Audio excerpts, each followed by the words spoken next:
تازه او نوې خبر ولسمشر اشرف غنی په دویم ځلې په ولسمشریزو ټاکنو کې بریا خپله کړې ده خو د کرکټ بوټ او د افغان لوبغاړو غوښتنه ترې څه ده هر څه راسره په دغه ویډیو کې وګورئ خو ویډیو راسره تر پایه وګورئ ګرانو مینوالو السلام علیکم ولسمشر اشرف غنی په دویم ځلې په ولسمشریزو ټاکنو کې بریا خپله کړې ده او د راتلونکو 15 کلونو لپاره به هم د افغانستان ولسمشر وي د هغه په دویم ځلې ټاکنو کې بریا خپلولو سره نه یوازې دا چې سیاستوال هنرمندان د کرکټ لوبغاړي او هیوادوال هغه ته مبارکي وایي همداراز افغانستان کرکټ بورډ هم په یوه پوسټ کې ولسمشر غني ته په دویم ځلې بریا ترلاسه کولو مبارکي ویلې ده د افغانستان کرکټ بورډ په رسمي فیسبوک پاڼه لیکل شوي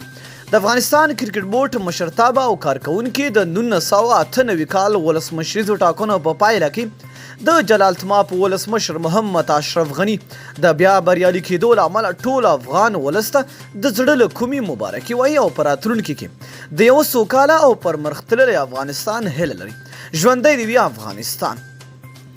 خو د کرکټ بورډ په دغه پوسټ هم د کرکټ مینوالو له لورې سختې نیوکې شوي دي او له ولسمشر نه یې غوښتنه کړې ده چې تر هر څه دمخه دې په کرکټ بورډ کې په اصلاحاتو پیل وکړي د دې تر پوسټ لاندې په لسګونه تبصرې شوي دي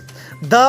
ډول په لسګونه نورې تبصرې هم د کرکټ بورډ په دغه پوسټ شوي دي او تر ډېره خلکو کرکټ بورډ ته مشوره ورکړې ده چې د یوې رسمي ادارې په حیث هیڅ حق نه لري چې داسې پوسټ وکړي همداراز ډېرو خلکو بیا له کرکټ بورډ نه غوښتنه کړې ده چې دا پوسټ دې ړنګ کړي او د سیاست پر ځای دې خپل کرکټ ته پام وکړي نو دوستانو ستاسو څه نظر دی چې آیا کرکټ بورډ ښه کار کړی دی او که نه لاندې په کمنټ کې خپل نظر موږ سره شریک کړئ تر بیا بلې ویډیو د الله په امان په دعاګانو کې مې یاد ساتئ